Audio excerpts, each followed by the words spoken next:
Thinking about surfing in Sri Lanka? Well, here's 8 things to know before you go.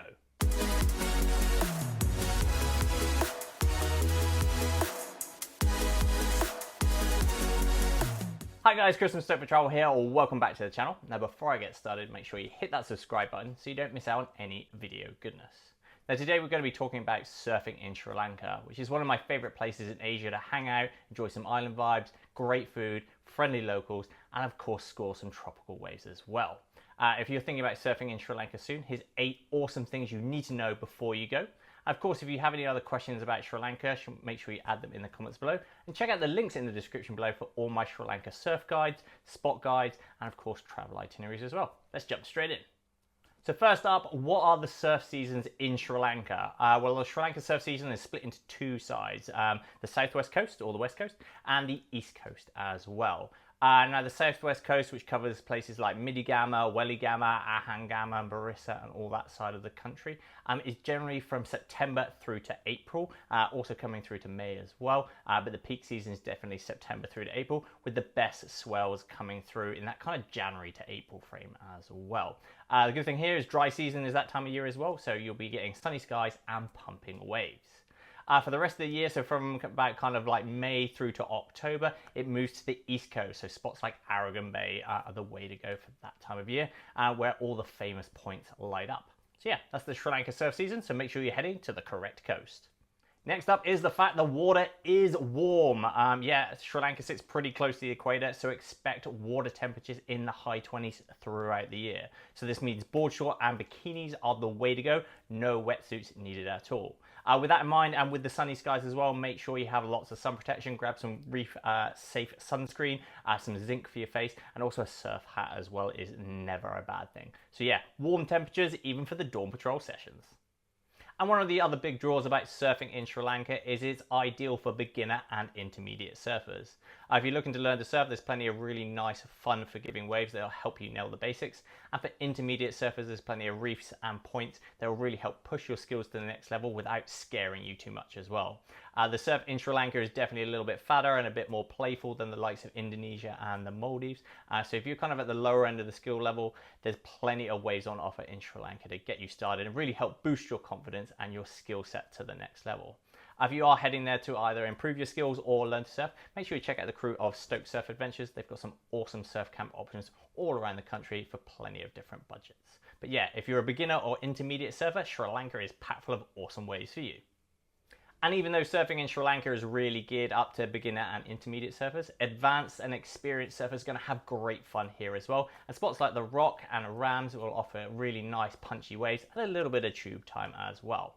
Even though it's not quite as big and punchy as the likes of Indonesia, you're basically just going to have heaps of fun here, and there's plenty of reefs and points to choose from, and really have a blast, open up those big open face calves, and just have heaps of fun.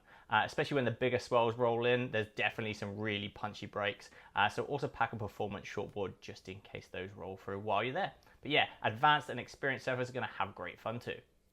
And as with the rest of Southeast Asia, there's something for all budgets in Sri Lanka. So whether you're backpacking on a shoestring or you're looking for a bit more of a boutique surf trip, there's definitely something for you.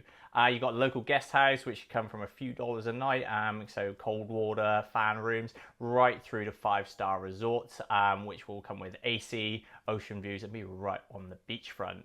Alongside the accommodation side of things, food also caters for all budgets. Local restaurants serve up meals for about £1 or £2, right through to more Western style ones where you can pay, well, you know, the sky's the limit in that side of things. So whether you're looking for kind of like steak, pizza or pasta, you've got all those options as well. But make sure you test out the local food. It's absolutely incredible.